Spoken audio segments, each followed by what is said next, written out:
بسم اللہ الرحمن الرحیم۔ السلام علیکم۔ Tariq Javed Khokhar advocate law for you channel کے ساتھ چینل کو سبسکرائب کر لیں، لائک شیئر کومنٹس کریں اور اپنی رائے کا اظہار بھی کریں۔ امید کرتا ہوں کہ آپ سب ٹھیک ہوں گے۔ اللہ پاک سب کو اپنی حفظ و امان میں رکھے۔ ابھی ہم بات کریں گے حکومت نے نیشنل سیونگ سرٹیفکیٹس کے جو ریٹس ہیں ان کے اندر بڑا رد و بدل کیا ہے۔ مجموعی طور پر جو ہے ان کا جو ماحول ہے یا ان کا رجحان ہے وہ کیا رہا ہے اور اس میں کتنی بڑی تبدیلی ہوئی ہے، یہ ایک پوری رپورٹ جو ہے وہ میں نے آپ کے سامنے رکھ دی ہے۔ یہ چل بھی رہی ہے، آپ اس میں سے اسکرین شاٹ بھی لے سکتے ہیں، سلو کر کے اس کو دیکھ بھی سکتے ہیں۔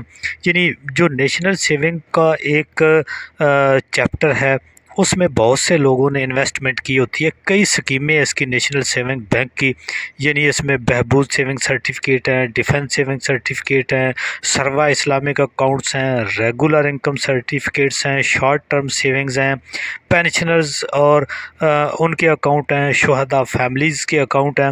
تو اس سارے جو ہیں وہ اس میں رکھ کے پیسے لوگ جو ہیں جو خود زیادہ کوئی بزنس کاروبار نہیں کر سکتے وہ اس میں سے مختلف قسم کی بچت سکیموں میں پیسہ رکھ کے وہ انکم لیتے ہیں اور اپنا جو زندگی کے معمول ہے وہ چلاتے ہیں۔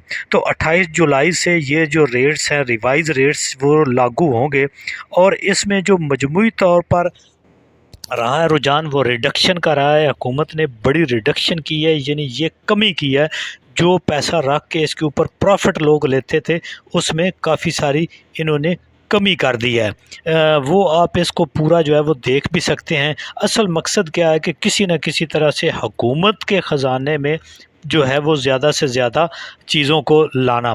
یہ مختلف ریٹس بھی آپ کے سامنے چل رہے ہیں کہ کون سے سرٹیفکیٹس میں کتنی ریڈکشن ہے۔ جو موجودہ اس جولائی سے پہلے کے ریٹس تھے وہ تو آپ کے سامنے ہیں ہی ہیں، ان کے اندر جو تبدیلی آئی ہے، کتنی ریڈکشن آئی ہے، کتنی کمی آئی ہے، یعنی پر اینم جو ہے ان میں، یعنی کچھ تو یہ ہر 6 مہینے کے بعد جو ہے نا یہ اپنا پرافٹ جو ہے وہ دیتے ہیں، اور اس میں جو تبدیلی آئی ہے اس کی بات ہو رہی ہے، یعنی کمی کی ہے۔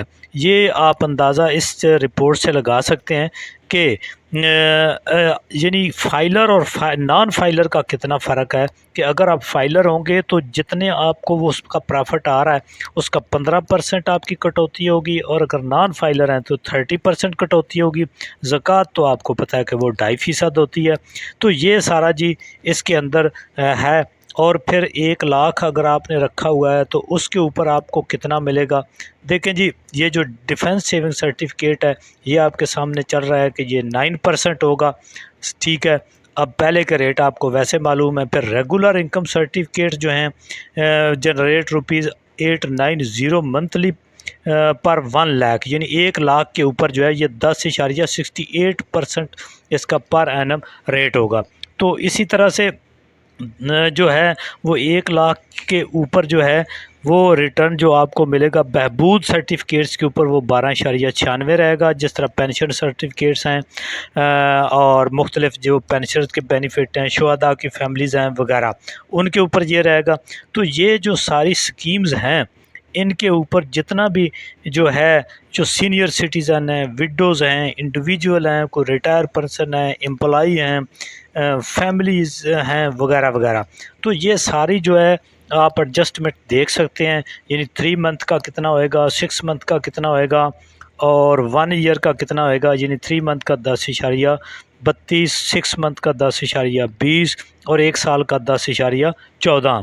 تو یہ جو ریٹس ہیں یہ جولائی سے لاگو ہو چکے ہیں، یعنی جولائی 2025 سے لاگو ہو چکے ہوئے ہیں، اور اس کے بعد اب جو نیکسٹ آنے والا پرافٹ ہے وہ آپ کا اس حساب سے ملے گا۔ وہ سارے جو ریٹس ہیں، یعنی کوئی سروا اسلامک فنڈ ہے یا جتنے بھی ہیں سب کے اوپر جو ہے وہ یہ نئے والے ریٹ اب لاگو ہوں گے۔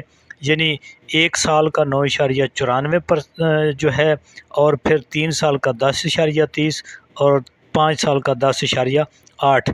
اب اس کے لیے فائلر ہونا بہت ضروری ہے۔ اگر آپ نان فائلر ہوں گے تو آپ کو زیادہ پڑے گا، اور اگر فائلر ہوئیں گے تو پھر آپ کو 10% پڑے گا۔